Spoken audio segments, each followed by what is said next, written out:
5 करोड़ से ज्यादा केस, लाखों पीड़ित और बरसों टलती सुनवाई। ये कोई आंकड़ों की बाजीगरी नहीं, बल्कि भारत के अदालतों की हकीकत है, जहां इंसाफ की उम्मीद में लोग बूढ़े हो जाते हैं, लेकिन फैसले की तारीखें बस तारीखें ही रह जाती हैं। सुप्रीम कोर्ट हो या जिला अदालत, हर जगह केसों का अंबार है। लेकिन सवाल यह है, ऐसी स्थिति में क्या ऐसा कोई उपाय है जिससे यह मामला तुरंत ही निपट जाए? आज इसी विषय पर हम चर्चा करेंगे हमारे गेस्ट प्रत्युष कुमार झा जी से, जो झारखंड हाईकोर्ट में एडवोकेट हैं। आपसे जानना चाहेंगे कि कैसे मिल सकता है इंसाफ पर? सबसे पहले तो बहुत बहुत धन्यवाद मुझे बुलाने के लिए, मौका देने के लिए। और आपने जो चीज़ें बताई, मामले लंबित हैं सारी चीज़ें, तो उसके पहले वो मानसिकता समझनी होगी कि मामले लंबित क्यों है। हमारे न्याय व्यवस्था में जब आदमी आते हैं, उन्हें उनके मन में ये विचार रहता है कि हमारी जो हमारे हक में सुनवाई या हमारी चीज़ों को तुरंत सुना जाए और उसमें तुरंत आदेश आए। लेकिन बहुत सारी टेक्निकलिटीज़ होती हैं, बहुत सारी चीज़ें होती हैं जिसे स्टेप बाय स्टेप करना होता है। और जैसे हमारी कोई भी, अगर आप जाए क्रिमिनल मामलों में, तो हमारी जो बोलते हैं डे टू जो सबकी एक प्रोसीड्योर बनी हुई है, वो प्रोसीड्योर को पूरी करनी ही पड़ती है और उसमें थोड़ा सा समय लगता है। बाकी जो मैं एक मानसिकता की बात कर रहा हूँ, आज हमारे बीच में बहुत सारे अल्टरनेटिव रेमेडीज जो हम बोलते हैं, दूसरे रास्ते भी हैं जिनसे हम मामलों का निपटारा तुरंत करवा सकते हैं। कौन से मामले? जैसे सिविल मामलों में है, आपको आर्बिट्रेशन का है जिसको पंचायत बोलते हैं, मध्यस्थता है, कॉन्सिलिएशन है और नेगोशिएशन भी है। और जहाँ तक मेरा पर्सनल मानना है, मैं ये समझता हूँ कि अगर जो दो पक्ष हैं वो कभी भी बैठकर बात करें तो बहुत चीज़ों का हल निकल सकता है। लेकिन हमारे यहाँ ये देखा गया है, जब थोड़ी सी अनबन होती है, लोग एक दूसरे का सूरत दिखना पसंद नहीं करते, तो बात करना दूर की बात होती है। ऐसे ही में होती है तो समाज की भी एक रोल आती है कि वो बैठकर एक बीच का रास्ता निकाले। एक पंचायती, हम लोग बोलते हैं, जो पंचायती गांव में एक शब्द होता है, कि हर जगह इस्तेमाल किया जा सकता है कि दोनों पक्ष को बैठा के समझा के बीच का रास्ता निकल सकता है। तो इस पे भी ध्यान देने की ज़रूरत है, क्योंकि हमें लगता है कि जो न्याय व्यवस्था है उसमें देर होती ही है, लेकिन हम एक चीज़ समझने से पीछे हो जाते हैं। ऐसा कोर्ट भी कहते हैं कि आप लोग दोनों मिलकर के सुलह कर लें, जी, है ना? तो वैसी स्थिति में क्या होता है कि लोग सुलह करना भी नहीं चाहते हैं। अब कोई जमीन का मुद्दा हम जैसे ले लेते हैं जी, तो जमीन का अगर मुद्दा है, उसमें दो पक्षों का दावा है जी, कि ये मेरा है ना? तो वैसी स्थिति में ये कैसे इसको ठीक किया जा सकता है? सॉल्व कैसे होगा? ये तो खींचता ही चलेगा, वो डेट पे डेट आती ही रहेगी। तो वैसी स्थिति में ऐसे क्या उपाय है कि उसको कुछ ऐसा कुछ जगह होते हैं जहाँ लोग अडिंग हो जाते हैं। वास्तविकता क्या है वो दोनों पक्षों को पता होता है। हो सकता है कहीं कुछ समझने में नासमझी हुई हो, या किसी को बहुत सारी चीज़ पेपर से देखे के बगैर आदमी जो आज के दौर में काम कर रहे हैं, वो कहीं सुनी पे कर रहे हैं। तो वो दोनों कागज भी लेकर अगर बैठ जाए, कागज की तो बहुत सारी चीज़ें साफ हो जाती हैं। लेकिन इसमें ये समझना होगा कि आदमी को थोड़ा सा झुककर प्रेम से वार्तालाप करनी होती है, रास्ता निकल सकती है। हाँ, जहाँ दोनों में कुछ समझने को तैयार नहीं है, तो अब उसमें अगर देर हो रही है, तो इसकी सारी जिम्मेवारी या सारा अंगुली न्यायपालिका पे उठा देना ये गलत होगा। क्योंकि जहाँ हम भी समझने को तैयार नहीं है, तो प्रोसीड्योर है और फिर तारीखी वो ऐसा नहीं तो एक पक्ष समय लेकर भागता है। एक सवाल ये है कि ऐसी स्थिति में मतलब कोई एजेंसी है, मतलब एडवोकेट की कोई संस्था है, जैसे डालसा वगैरह बहुत सारे हैं, ऐसा कोई है जहाँ पर जा करके लोग अपील कर सकते हैं कि हम उनको इस तरह से कंप्रोमाइज करना है और उनका वहाँ पर कुछ मामला निपटे? देखिए, आपने बहुत सही बोला डालसा, जिसके बारे में मैं बताना ही चाह रहा था। कोई भी केस होती है तो न्यायालय में एक बार मध्यस्थता में भेजा ही जाता है। सिविल कोर्ट में हो, सिविल मामले जितने हो, तो डालसा में ये हमारी न्यायपालिका की ही एक हिस्सा है, जिसमें डिस्ट्रिक्ट कोर्ट के जज लोग के माध्यम से सारी चीज़ें होती हैं और वहाँ पे लोगों को उन्होंने नियुक्त किया हुआ है कि चीज़ों को देख सके। वैसे ही हाई कोर्ट की तरफ से झालसा है, ये बहुत अच्छे काम पे करते हैं। कुछ कुछ दिन में आपको दिखेंगे 6 महीना साल भर में मेगा लोक अदालत, नेशनल लोक अदालत की जाती है। तो कोई भी पक्ष जिन्हें ऐसा लगता है कि काम तुरंत कर सकते हैं, एक रास्ता निकल सकता है, तो ये सब का फायदा अवश्य उठाना चाहिए। अच्छा, तो ये किन किन केस में इस तरह की स्थितियां बन जाती हैं? अब जैसे कोई हार्डकोर मर्डर हो तो उसमें तो कोई बोल ही नहीं सकता है ना, क्रिमिनल मामले की तो बात ही नहीं हो रही है ना, तो सिविल मामले की बात हो रही है। और इसके अलावा भी कोई इंडस्ट्रियल कुछ मैटर हो तो वो सब सिविल हो, लेबर मामले हो, सर्विस मैटर हो, मतलब जिसमें हम लोग जैसे हाईकोर्ट में रिट बोलते हैं। कोई ऐसा कुछ केस का एग्जांपल दे सकते हैं जैसे कि आपने मतलब उसको सुलझाया हो और दोनों पक्ष सहमत हुए हों और बाकी लंबे समय से चल रहा हो, लेकिन वो तुरंत नहीं फिर खत्म हो गया हो, कुछ ऐसा कुछ? ऐसे काफी मामले हैं।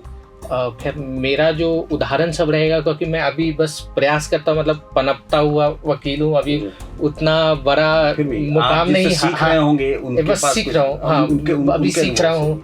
तो सारे तो एक में मतलब 2-3 ऐसा मामला हुआ है। जैसे पहला ऐसा था कि एक मतलब स्टाफ थे, अपने मालिक के यहाँ पे उन्होंने कुछ मतलब इस सिविल, ये क्रिमिनल टाइप की थी जिसमें बात हुई।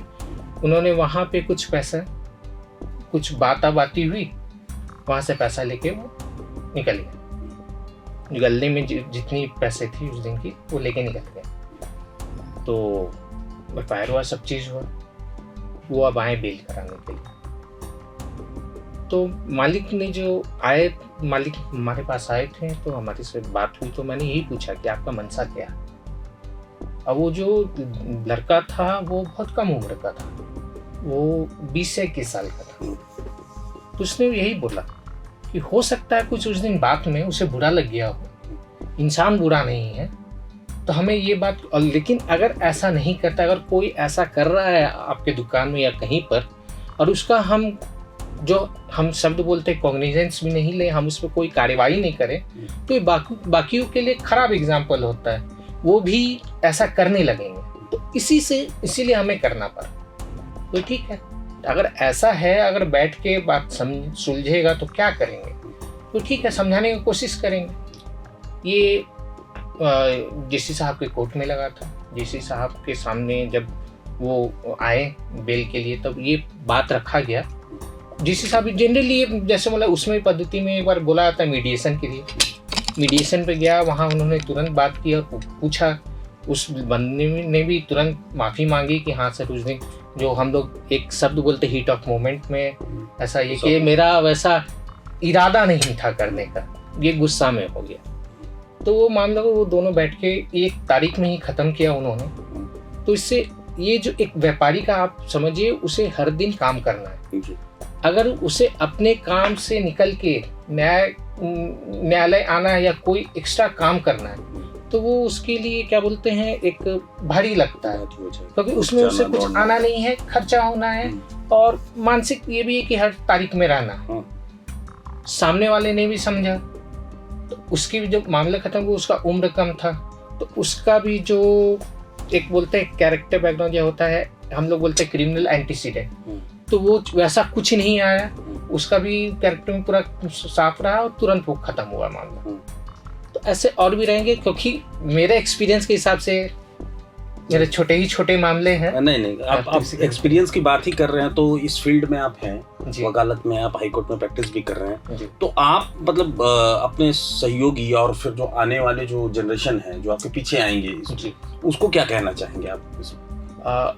हमारा पेशा जो है वो बहुत ही रॉयल है, बहुत ही नोबल है। हम किसी की आवाज़ बनते हैं, जो एकदम दुखी में रहता है, जो कहीं कुछ से नहीं पा रहा है, वो सब जगह थक हार के हमारे पास आता है, हम उसकी आवाज़ बनते हैं। तो इस पेशा की मतलब अंदर से अगर बोले तो एक सुकून होता है कुछ करके। रात में जब सोते हैं तो लगता है हम कुछ कर रहे हैं।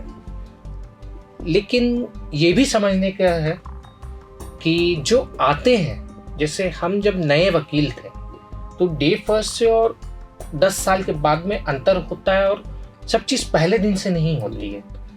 कुछ दिनों का हमें मेहनत करना होता है, हमें बहुत ज़्यादा पेशेंस रखना होता है, क्योंकि इस पेशे में जो हम बोलते हैं मॉनेटरी बेनिफिट, वो बहुत बाद में आती है। उसके लिए बहुत परिश्रम, बहुत पढ़ना पड़ता है, और ये मान के चलना पड़ता है कि हम अपना घर चलाने के लिए ये पेशा नहीं कर रहे हैं, ये हमारा शौक है, या हमें इस पेशे की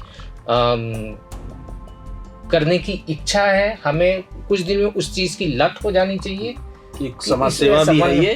हाँ, समाज सेवा की नियत से ज्यादा आने पड़ता है। पत्रकारिता भी कुछ ऐसा ही फील्ड है जी। तो प्रत्युष जी कुछ और बताना चाहेंगे कि इस तरह के केसेस में हमको क्या करना चाहिए, और कुछ टिप्स एंड ट्रिक्स जो भी हैं जो आप दे सकें दर्शकों को जो इस तरह के चीजों से जूझ रहे हैं? जी, सबसे पहले तो हमें ये समझ लेना चाहिए कि हम कोई भी केस में अगर बढ़ रहे हैं, किसी के प्रति कुछ लिखित में कर रहे हैं, तो वाकई में हुआ है कि हमारा ईगो सेटिस्फैक्शन है, या हमारी किसी बात को लेके अनबन है और मेरा ये मनसा है कि हमें उसे परेशान करना है। तो ये चीज़ समझना चाहिए कि हम किसी को परेशान करने जाते हैं तो कुछ दिनों के बाद हम खुद भी परेशान होते हैं, क्योंकि वो फिर दोनों तरफ से होता है।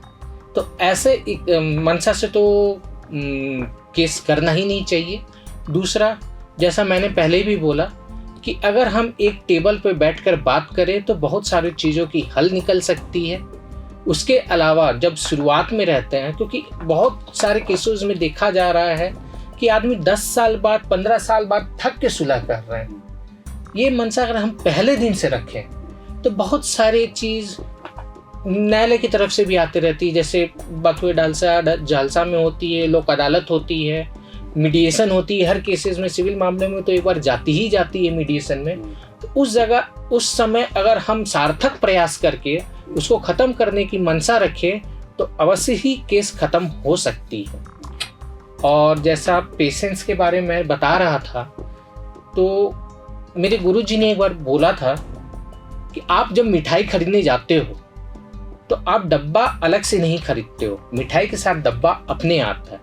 तो अगर इस पेशे में जो आना चाहते हैं वो ईमानदारी से काम करे, थोड़ा सा पेशेंस रखे, तो आने वाले दिनों में उन्हें सफलता अपने आएगी, और जो बाकी लाभ है वो खुद आएगी। बस खुद को ध्यान देना है। बिल्कुल। तो ये थे प्रत्युष कुमार झा जी, झारखंड हाईकोर्ट में वकील हैं ये, और ये हमें बता रहे थे कि कैसे कंप्रोमाइज़ के जरिए डालसा झालसा जैसे संस्थाओं के जरिए हम लंबित मामलों को आसानी से निपटारा कर सकते हैं। हमें कोई भी केस जो है वो हम बिना सोचे समझे किसी के ऊपर नहीं थोपना चाहिए, करना चाहिए, क्योंकि आगे चलकर केस करने वालों को भी परेशानी का सामना उठाना पड़ता है। ऐसे ही मुद्दों में हम इनसे और भी आगे डिस्कस करते रहेंगे। फिलहाल इतना ही, मगर जुड़े रहें प्रभात खबर डिजिटल के साथ। प्रभातखबर.com, विश्वास वही, रफ्तार नहीं।